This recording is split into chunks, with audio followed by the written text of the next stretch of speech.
Hello ഈ മഴയത്ത് camera ഇല്ലാത്ത ഫോണിൽ ഫോട്ടോ എടുക്കുന്ന കൃഷ്ണുവിനെയും അതിന് പോസ് ചെയ്യുന്ന അമ്മയും കാണിച്ചാണ് ഇന്നത്തെ വീഡിയോ തുടങ്ങുന്നത്. അപ്പം നമ്മളിതാ ഒരു സ്ഥലം വരെ പോവാണ്. ആസ് യൂഷ്വൽ അമ്പലം തന്നെ. ഏതമ്പലം? മണ്ണാർശാലമ്പലം. അപ്പോൾ ഞങ്ങളെല്ലാവരും ഉണ്ട് കേട്ടോ. ഞാൻ, മാളു, കൊച്ചു, ഒരാൾ ഫോട്ടോ ഒക്കെ എടുത്ത് ക്ഷീണിച്ച് കാറ കിടന്ന് ഉറക്കമായി. അങ്ങനെ നമ്മൾ അമ്പലത്തിലെത്തി. നമ്മൾ അമ്പലത്തിലെത്തിയപ്പോഴേക്കും ചെറുതായിട്ടൊന്ന് ചാറ്റമഴ പെയ്തു. അന്നേരത്തേക്ക് എല്ലാവരും കുടയൊക്കെ എടുത്ത് ഫുൾ സെറ്റായി നിൽക്കുകയാണ് കേട്ടോ. കുടയും പിടിച്ച് കുറേ ടീം പോകുന്നുണ്ടോ. എനിക്ക് ഈ ചെറിയ ചാറ്റമഴത്ത് കുട പിടിക്കുന്ന ഇഷ്ടമല്ല. ഞാൻ പതുക്കെ നനഞ്ഞങ്ങ് പോകും. അതാണൊരു വൈബ്. അങ്ങനെ ഞങ്ങൾ അമ്പലത്തിൽ കയറി തൊഴുതു. ഒരാൾ ഇത്ര ആൾക്കാരെ കണ്ട് വണ്ടടിച്ചിരിക്കുക കേട്ടോ.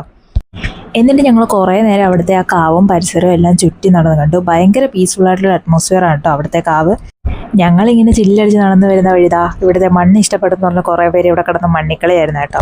പിന്നെ ഇങ്ങനെയുള്ള കടകളൊന്നും കണ്ടു കഴിഞ്ഞാൽ എൻ്റെ അമ്മ വിടത്തില്ല. പിന്നെ കൂടെ ലേഖാമ്മ ഉണ്ടായതുകൊണ്ട് ഇപ്രാവശ്യം പവർ കുറച്ച് കൂടുതലായിരുന്നു. ഇങ്ങനത്തെ കടയിൽ നിന്ന് യാതൊരുവിധ സാധനങ്ങളും മേടിച്ചില്ല എന്നുള്ളതാണ് മറ്റൊരു സത്യം. പിന്നെ ഞങ്ങൾ അവിടുത്തെ അമ്പലക്കുളമൊക്കെ നോക്കി കുറച്ചിരുന്നപ്പോൾ ഈ പ്രതിമ എൻ്റെ കൺമുന്നിൽ പെട്ടു. എങ്ങനെയുണ്ട്? നന്നായിട്ടുണ്ടല്ലേ? എന്നിട്ട് ഞങ്ങൾ അവിടെ പുറത്തുള്ള കൊച്ചു കൊച്ചു കടകളിൽ കയറി കൊച്ചുവിനും കൃഷ്ണുവിനും കുറച്ച് കളിപ്പാട്ടോ സാധനങ്ങളൊക്കെ മേടിച്ചു.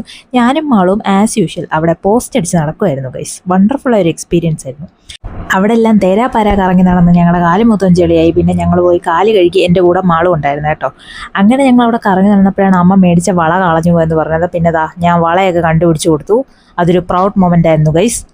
പക്ഷെ ഞാൻ കണ്ടുപിടിച്ച് കൊടുത്തിട്ട് ഇവർക്കാർക്കും വലിയ ഭാവ വ്യത്യാസമൊന്നും ഇല്ലായിരുന്നു. അത് വിട്. പിന്നെ ഈ ഒട്ടിയിരിക്കുന്ന ജിറാഫിനെ ഞങ്ങൾ അവിടെ നിന്ന് മേടിച്ച കേട്ടോ. അതുകൊണ്ട് വണ്ടടിച്ചിരിക്കുക കേട്ടോ കൃഷ്ണു. പക്ഷെ അതിന് ഒരുപാട് പീഡനങ്ങൾ അനുഭവിക്കേണ്ടി വന്നു കൊച്ചുവിൻ്റെ കയ്യിൽ നിന്ന്. അതിനെ പിച്ചിയെടുത്ത് അവള്. എന്തായാലും വണ്ടർഫുള്ളായിരുന്നു. പിന്നെ ഞങ്ങൾക്ക് വിശന്നപ്പം ഞങ്ങൾ ഫുഡ് കഴിക്കാൻ കയറി. അന്നേരവും കൃഷ്ണുവിൻ്റെ ജിറാഫിനെ താഴെ വെച്ചിട്ടില്ല കേട്ടോ. അങ്ങനെ കനത്ത പോരാട്ടമായിരുന്നു ഗൈസ്. ശരിക്കും പറഞ്ഞാൽ ഫുഡ് കഴിച്ച് കഴിഞ്ഞപ്പോഴാണ് സമാധാനമായത്. എന്നിട്ട് ഞങ്ങൾ കുറച്ച് മുട്ടായി മേടിച്ചിട്ട് നേരെ വീട്ടിലോട്ട് പോയി. അപ്പം ഇന്നേക്ക് ഇത്രയേ ഉള്ളൂ. അടുത്തൊരു വീഡിയോ വീണ്ടും വരാം. ടാറ്റാ.